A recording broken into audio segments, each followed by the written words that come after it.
ways. For example, how many of you guys like Pandora in here?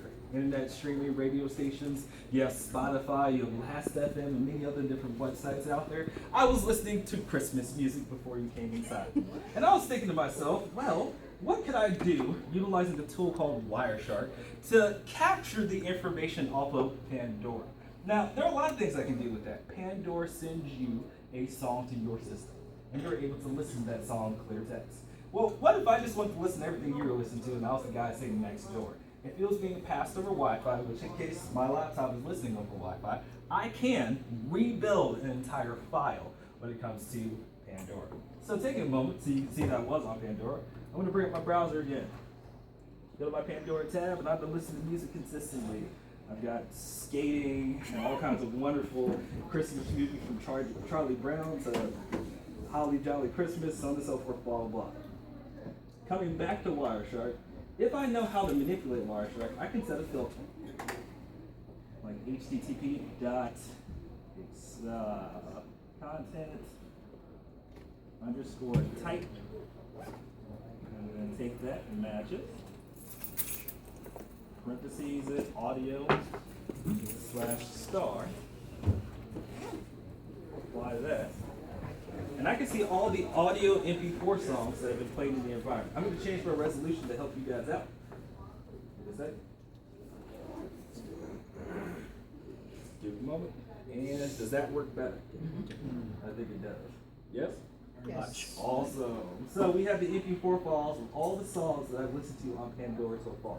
But is that enough for a real attacker? Hey, I see that you're playing music online. Awesome. The IP address of Pandora in this case is 208.85.46.21 or 22 because they use two different streams when they're sending data to you. So now that we have the content information, of course we have to be able to figure out how do I pull it out. We want the file. I want to place it on my system, right? So I have to pay for it. That's not cool. This is illegal. It's not all right to be downloading information. This is only for educational purposes. I'm not going to jail for y'all. However, for educational purposes, scrolling up, changing my come on. Where do we choose my media type and look at the MP4 file. I right click on that wonderful file, export it. And let's just call it songs. Because I don't know what song that is as of current. Now, of course, could I look at the metadata? Yes. There are a couple things I would have to do for that. I go to my documents, access said song, and play.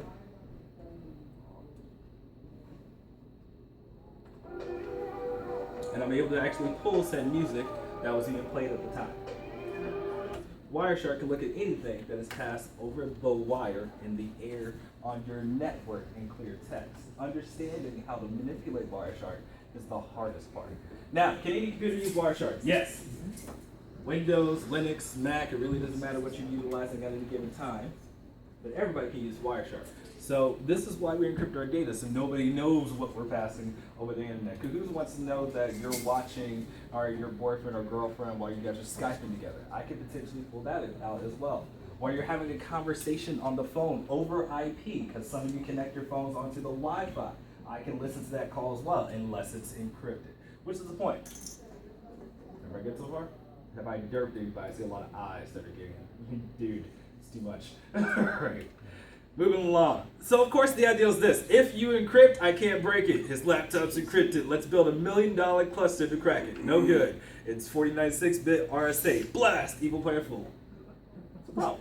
Alright. Now, technically, I can always just ask you for your password. I can always just come to you and get your password from you. Now there are great, easy ways to do that by talking to you. Or we could go the violent way by getting a wrench and hitting you with it for a couple times to get your password.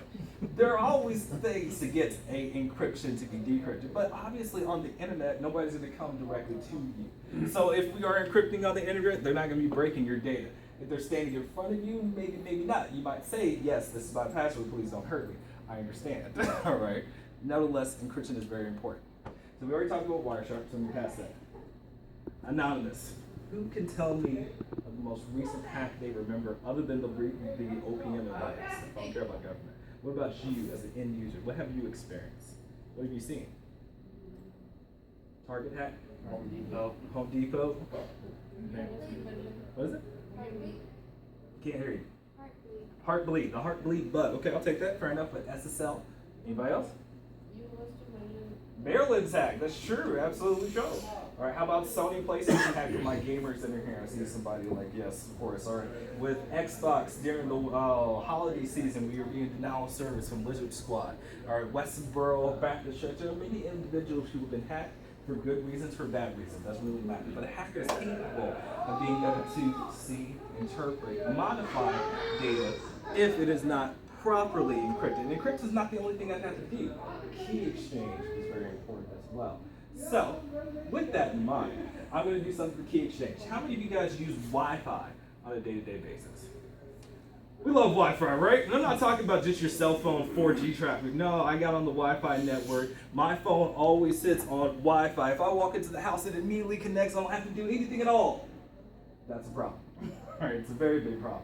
There are a lot of reasons why. For me, I just moved into an apartment. And when I moved to that apartment, I couldn't gain access to my Wi-Fi because Comcast didn't come out for 3 days. And it was just hurting. So what can I do? I can just break my neighbor's password, right? Highly illegal. It's not okay, guys. All right. And I'm not saying I did that. If you were to go to court and told some guy that Mr. Jenkins broke into somebody's Wi-Fi, I'm going to say, no, it's hearsay, it's a lie, I don't know why they did that. Right? It's a conspiracy. However, could I? Yes. And what would that process look like? Well, this is how easy it would be to break a passphrase in Wi-Fi.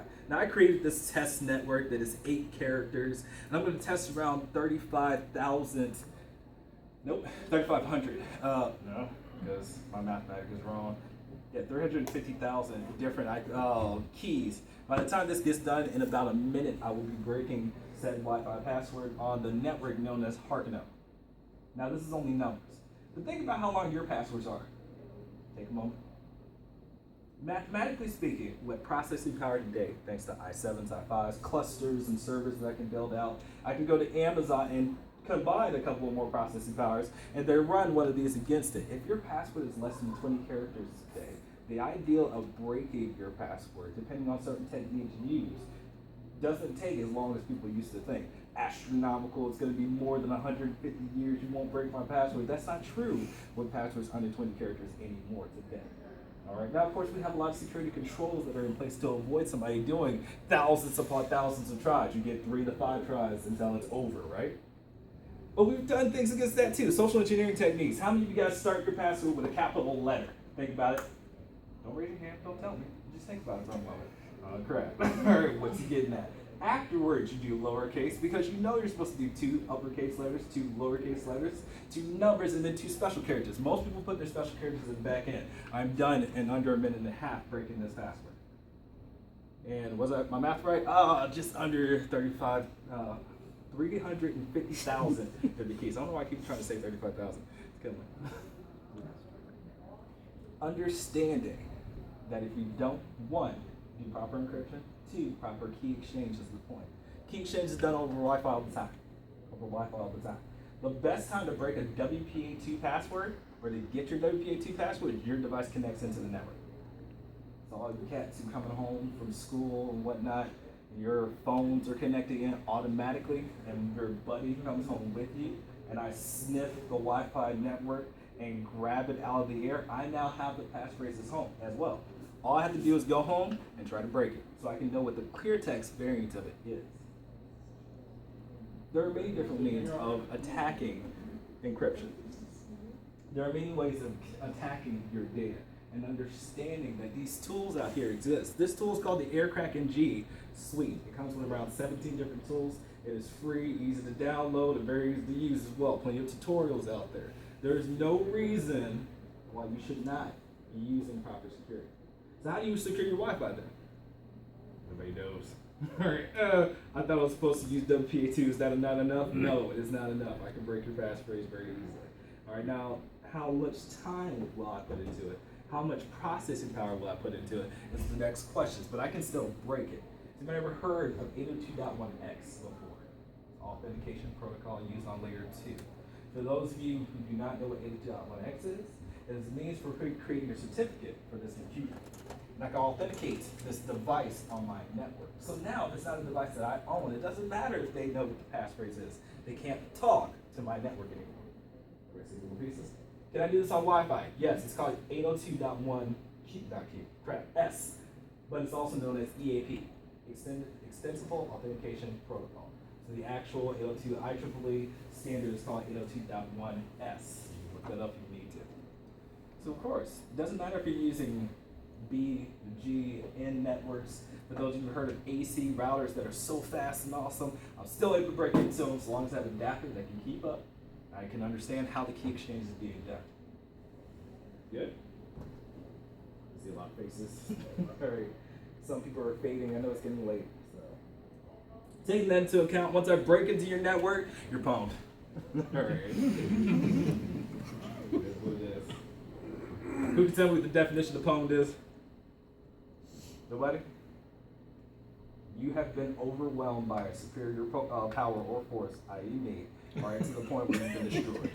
So, and this is the face that you'll make when I'm putting up little pop-ups on your screen. I've hacked you, you're pwned, you're pwned. Oh my goodness, I don't know what to do. I can't stand crime shows where like, let's just unplug the keyboard and mouse. No, unplug the monitor. Terrible idea. That doesn't do anything for you. But unfortunately enough, the general perception of public usually is, I'm not going to get hacked. All right. What do you have that I don't have right now? Even for those of you who are underage, so on and so forth, you still have $5 that I don't got. $5 to everybody that's from this room right now, you're not only buying me lunch, but you're also buying me dinner for the week. Think about it. There's always something to take. All right. Once I gain access to the environment, I create persistence into the environment. You have another problem because I keep coming back. You can't do anything about it until you remove my applications, my malware from your environment. Does that make sense? These are the wonderful things that hackers do on a day-to-day basis, and I will tell you I have done them, but that's still hearsay because you can't prove it. Keep throwing it out there because he's recording. It's very important. So, take those things. VoIP is the next major topic. Now, because I have to bring up VoIP when I speak to encrypting your data as it is in transit, because many of you use VoIP all the time. What is VoIP? Voice over IP, putting our actual cell phone conversations onto the IP environment. Now, why do we do that? It's cheaper. Way cheaper. Hey, I don't have to do my minutes. Since mommy and daddy, since I pay for a data plan at home, that is going to give me a guaranteed 30 megabits per second because I have a dedicated line between me and Comcast. Why do I have to pay for anything else? I'll just throw it on the Wi-Fi environment. It makes sense. All right? Still makes sense today. For those of you who use Skype, Google Hangouts, all right, AOL and Yahoo if you're still using them. I don't know why you would, but fair enough. Viber, heck, Magic Jack for some of you older cats out here who have traveled the world. In my case, I use T-Mobile Wi-Fi calling because T-Mobile is my provider. Now, that's because when I'm outside of the country, I don't need another SIM card. All I need to do is be on the Wi-Fi. So if I'm in downtown Stuttgart and I want to hang out and talk to somebody on the phone, I just need to gain access to the Wi-Fi. So I can break into it, right? I'm a hacker. Or I can just talk to somebody. It's a lot easier. Just talk to the bartender. Hey, can I get your Wi-Fi password? Because I'm American and I don't have a SIM card. Yeah, you're good, dude. No problem. Works out all the time. Thus, all these wonderful things out here. It doesn't matter what you're using. I could potentially capture your traffic as it goes out to the internet. All right. So let's take a look at how that would look in Wireshark. Let me kill my original capture, which is all these songs. By the way, again, circular disclosure, this was all for educational purposes. I do not want you to go home and try to download music from Pandora in an illegal format, because you're going to get me in trouble. So don't do that. However, we're going to stop this capture real quick. Open up a VoIP capture. So you guys can see what a phone call would sound like. Let's do the Magic Jack one first.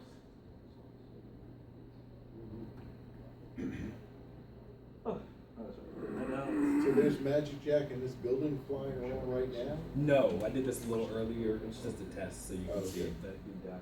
Oh, Magic Jack should not be in this building. Somebody was using it. That's where I was going to go with this conversation. So, as a small understanding of what Wireshark is, it is a protocol analyzer, first off. Wireshark is able to sniff your network, any other network that is running on. Typically, you're doing it in the perspective of that system.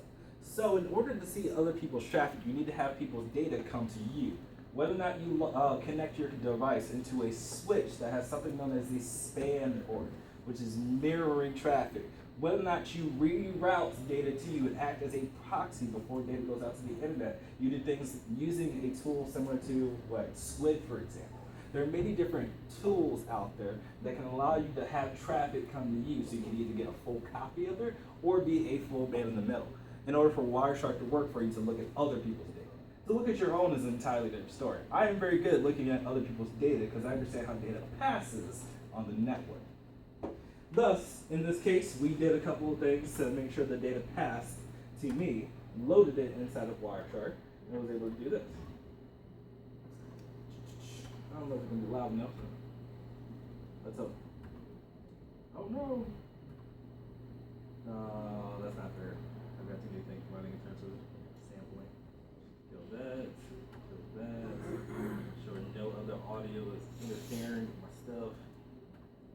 Not gonna let me do it because all this running using HDMI. That's not fun. You don't get to see it, but you can hear it. Give me a second.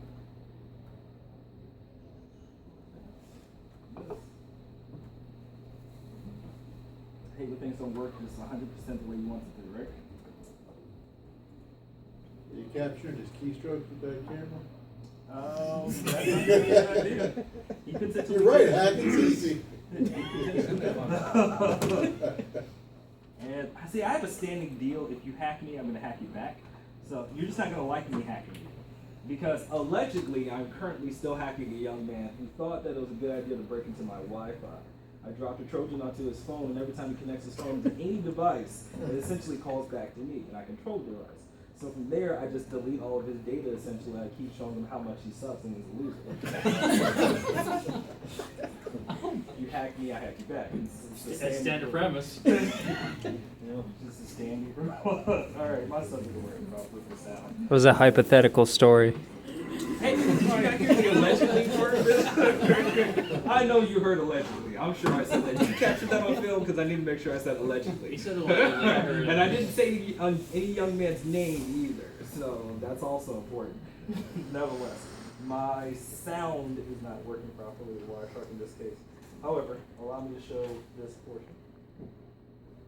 So taking this, going back to telephony, and under VoIP calls, it can at the very least show you who made the call in terms of the IP address, where it came from, the actual SIP address, which is a protocol used in VoIP called often. This person's name is SIP E6466571952201 at talkforfree.com to another person on talkforfree.com, which is the idea.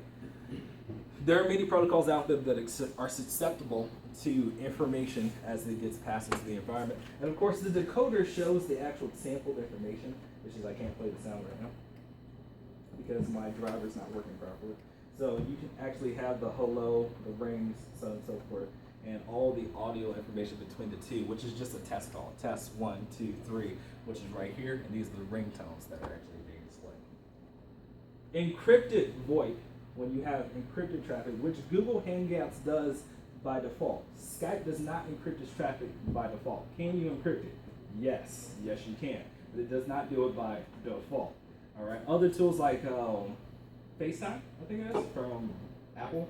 All right, I believe they encrypt their data pretty well too. It's just I'm never trying to break it, let's just say that. So taking that into account, let's go ahead and open up what it would look like in encrypted traffic. I have my asterisk call that and my asterisk call was designed to be encrypted. There we go. Philip, you made that call, decode information, and that's what it looks like. It actually comes out as static if I try to listen to the call. It just goes shh, like those wonderful old school TV stations where you have the white noise. That's all you would actually hear. The actual RTP will be passed, yes, but the encrypted traffic of it, you won't be able to make sense of it, so the decoder will display it as this. White noise. That works out. Understanding how you pass your traffic is very important, so that way nobody knows what's going on with you. Now, can Wireshark technically show you video traffic too, not just the audio?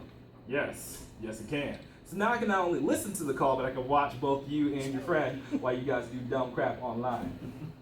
Yeah. Which is why we say encrypt as much as possible, protect your key exchanges. And the key exchange portion of Wireshark is this. Can Wireshark decrypt traffic? By default, no, unless you have the actual keys. So giving you a moment to see that Wireshark can handle many different protocols out there, and SSL/TLS is one of them. If I go under protocols and scroll down to set SSL/TLS, and one more minute. Don't see it. There, SSL RSA key list, so I can actually import the keys. Oh man, all right, resolution. Displays, mirrored, change orientation, apply. Keep changes. Go back to it. So I can actually import all the actual keys that I'm able to capture as I'm listening to the wire. So if I actually see the key exchange be done, and I get the proper pieces of it, depending on what type of key exchange you do, because there are many out there, such as IKE, Internet Key Exchange, or MIKE, which gets used internally to most organizations. There are many different types of key exchanges that exist, and of course, knowing how to exploit those key exchanges is the first thing I need to do. Once I figure that out, I can actually start working on decrypting your information if I'm able to gain access to that key. It takes a lot of work to do it.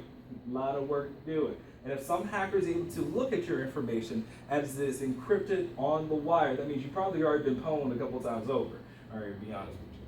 However, I am still able to do so. So even encryption has its limitations if you don't know the proper way to implement. This is why we tell people to get proper training.